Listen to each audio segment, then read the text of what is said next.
नमस्कार दोस्तों, welcome to my YouTube channel aviation tech. हमारे एक सब्सक्राइबर ने एक रिक्वेस्ट किया था एयरपोर्ट कैटेगरी के बारे में एक वीडियो बनाने के लिए। वो जानना चाहते थे कि एयरपोर्ट कैटेगरी कैसे डिफाइन करते हैं, क्या पैरामीटर्स होते हैं। ठीक है, पिछले एक वीडियो में हमने एरोड्रोम रेफरेंस कोड के बारे में बात किया था। एरोड्रोम रेफरेंस कोड, ठीक है, ये एरोड्रोम रेफरेंस कोड और एयरपोर्ट कैटेगरी दोनों डिफरेंट होता है।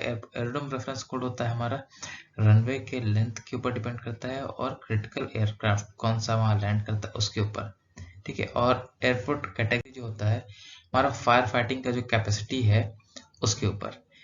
ये भी एयरक्राफ्ट के ऊपर डिपेंड करता है, एयरक्राफ्ट के लेंथ के ऊपर डिपेंड करता है, जो कि आगे वीडियो में बना रहे हैं उस पर डिसाइड करेंगे, उसमें जानेंगे कैसे होता है। तो सबसे पहले जानते हैं कि उसका ऑब्जेक्टिव क्या है एयरपोर्ट कैटेगरी को डिफाइन करने का। मेन पर्पस ये है कि एयरपोर्ट पे बहुत सारे एयरक्राफ्ट खड़े होते हैं, तो वहाँ पे सेफ्टी को हमें ध्यान में रखना चाहिए पड़ता है कि किसी भी एयरक्राफ्ट में अगर बाई एनी केस एक्सीडेंट या फायर लग जाता है तो उसको वहाँ के पैसेंजर्स, वहाँ के स्टाफ को और एयरक्राफ्ट को बचाने के लिए जो रेस्क्यू करने के लिए जो सर्विसेज वहाँ पे रहती हैं, उसी की बेसिस पे हम लोग एयरपोर्ट के कैटेगरी को डिफाइन करते हैं। ठीक है, तो वहाँ के रेस्क्यू और फायर सर्विसेज जो होते हैं उस वहाँ के लोगों की जान बचाते हैं, एयरक्राफ्ट को बचाते हैं, वहाँ कोई भी इंसिडेंट होता है उसको रोकने के लिए रहते हैं। ठीक है, तो the principal objective of rescue and fire services is to save lives in the event of aircraft accident or incident occurring at or in the vicinity of an airport। ना कि एयरपोर्ट के अंदर का, एयरपोर्ट के आसपास के area में भी अगर कोई फायर लगता है तो भी हम लोग उस फायर सर्विस और रेस्क्यू सर्विस को यूज कर सकते हैं। ये है हमारा एयरपोर्ट कैटेगरी के अंदर का ऑब्जेक्टिव या उस फायर सर्विस का objective. The rescue and the fire services is provided to create and maintain survival condition, to provide egress route for occupant and to initiate the rescue of those occupants unable to make their escape without direct aid। ये उन लोगों के लिए है, मान लीजिए कोई aircraft accident हो जाता है बाय मिस्टेक। अब क्या होता है कि वहां पे जो लोग, जो पैसेंजर्स हैं, उन्हें बचाने के लिए, जो डायरेक्टली खुद की मदद नहीं कर पाते, उनको बचाने के लिए वहां पे लोगों की, वहां पे इंफ्रास्ट्रक्चर की जरूरत होती है। ठीक है, तो वो rescue and fire services provide करते हैं।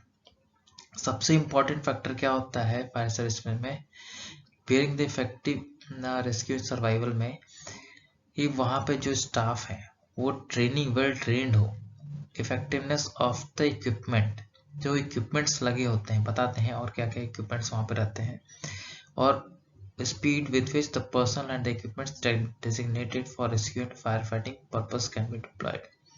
अगर कोई एयरक्राफ्ट है हमारे पास, ठीक है, इसमें आग लग जाता है या एक्सीडेंट हो जाता है या एक इंजन में इसके फायर लग जाती है। अब एक इंजन में फायर है और इसके फ्यूजलाज जो विड्थ होता है इधर है, यहाँ पे इसके विंग्स में इसके फ्यूल होते हैं, तो उसमें भी इजीली फायर कैच कर सकता है और पूरे एयरक्राफ्ट को नुकसान पहुंचाएगा, और या फिर वहां पैसेंजर जो है उनकी जान और माल को हानि पहुंचाएगा। तो उससे बचने के लिए इमीडिएट जो फायर सर्विस है वो यहाँ तक जाने चाहिए। ठीक है, अगर ये डिले होता है तो एक तो एयरक्राफ्ट का नुकसान होगा, वहां जो लोग बैठे हैं उनकी भी जान जाएगी। तो अगर ये डिले होगा तो हमें कोई फायदा नहीं उस सर्विस को मिलने का। तो जो स्टाफ है और जो इक्विपमेंट्स है वो भी स्टाफ वेल ट्रेंड होने चाहिए और इक्विपमेंट्स होने चाहिए प्रॉपर तरीके से काम होने चाहिए, और जो डिलीवरी होती है सर्विस की वो भी फास्ट होनी चाहिए। अदरवाइज इन सब के रहने का कोई मतलब नहीं है।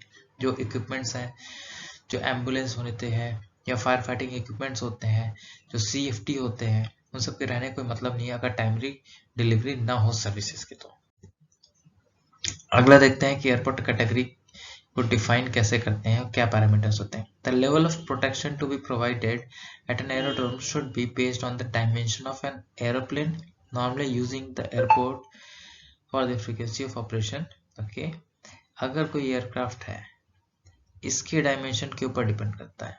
डायमेंशन में जनरली यहाँ पे इसके लेंथ के ऊपर पहला चीज, ये टोटल एयरक्राफ्ट का लेंथ उस पर डिपेंड करता है। दूसरा है ओवरऑल लेंथ और उसके फ्यूजलाज जो है, फ्यूजलाज के विड्थ पे डिपेंड करता है ये, ठीक है, उसके विड्थ पे डिपेंड करता है कि कितना उसका विड्थ है, ठीक है। एक टेबल दिया गया है फायर मैनुअल में, उसके हिसाब से हम लोग डिसाइड करते हैं कि एयरपोर्ट का फायर कैटेगरी क्या होना चाहिए, एयरपोर्ट कैटेगरी क्या होना चाहिए। तो ये रहा एक टेबल जो फायर मैनुअल में दिया गया है। पहले यहाँ से देखेंगे, कोई एयरक्राफ्ट ले लीजिए, सपोज करिए एयरबस 321, इसका लेंथ अप्रोक्सीमेटली 44 या 45 मीटर होता है, और फ्यूसलाज विड्थ जो होता है इसका 3.95 मीटर, ये भी मीटर में है, इसके आसपास होता है, ठीक है।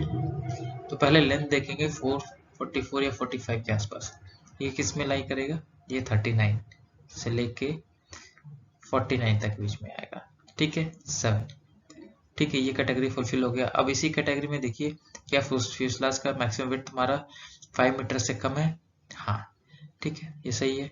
तो हम लोग एयरपोर्ट कैटेगरी यहाँ पे हो जाएगा 7, ठीक। अगला क्या, मान लीजिए एयरबस 320 ले लेते हैं, इसका लेंथ अप्रोक्सीमेटली आपका हो जाता है 35 के अराउंड शायद होता है, नॉट श्योर, चेक कर लीजिए आप लोग, 35 के अराउंड, और इसके फ्यूसलाज विड्थ भी सेम होता है 3.95 मीटर के, ठीक है।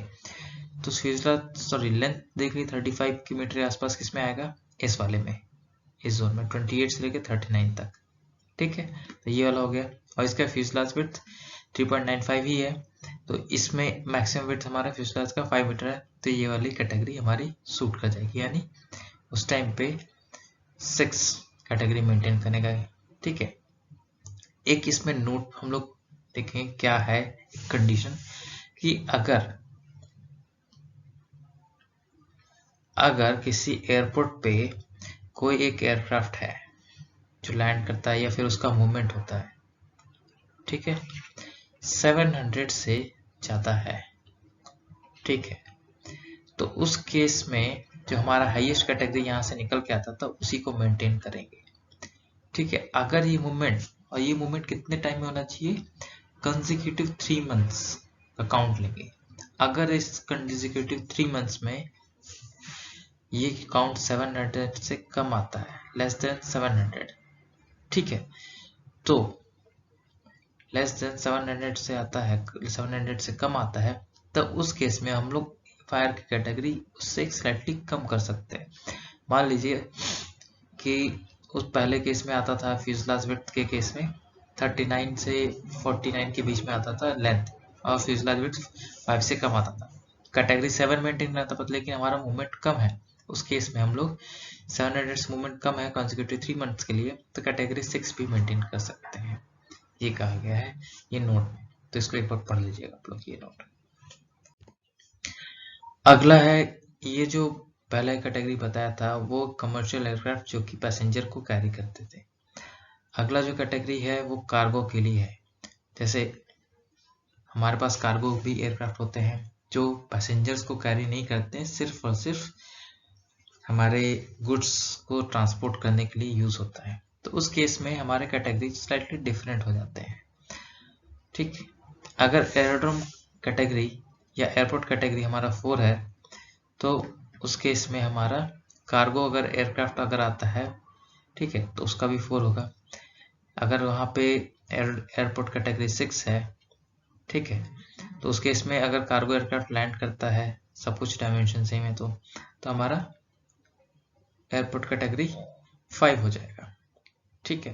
तो कार्गो के लिए थोड़ा डिफरेंट हो जाता है कैटेगरी मेंटेन करना, क्योंकि कार्गो में जो पैसेंजर्स होते हैं वो कम होते हैं, ठीक है, हमारे पास life is more important than material, तो एरोड्रोम कैटेगरी अगर हायर है, कमर्शियल एयरक्राफ्ट जो पैसेंजर्स को कैरी करते हैं, तो उससे लोअर रखा गया है कार्गो प्लेन्स के लिए, ठीक है।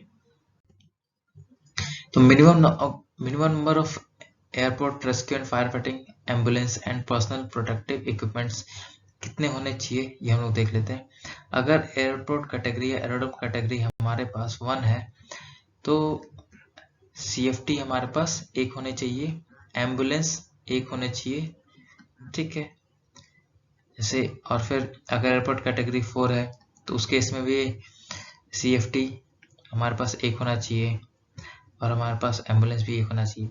लेकिन 6 या 7 देखिए, 7 देख लेते हैं। 7 के केस में हमारे पास 2 एम्बुलेंस, हमारे CFT 2 होने चाहिए और 3 एम्बुलेंस होने चाहिए। यहाँ पे हम लोग स्टैंड बाई को काउंट नहीं करते हैं। स्टैंड बाई में भी एक एक्स्ट्रा रखा जाता है इनकेस अगर कोई भी CFT या फिर एम्बुलेंस खराब हो जाता है किसी इंस्टेंट पे, तो स्टैंड बाई को हम लोग यूज करते हैं, ठीक है। तो ये था एयरपोर्ट कैटेगरी के बारे में वीडियो अगर अच्छा लगे तो लाइक करिए, चैनल को सब्सक्राइब करिए। Thank you.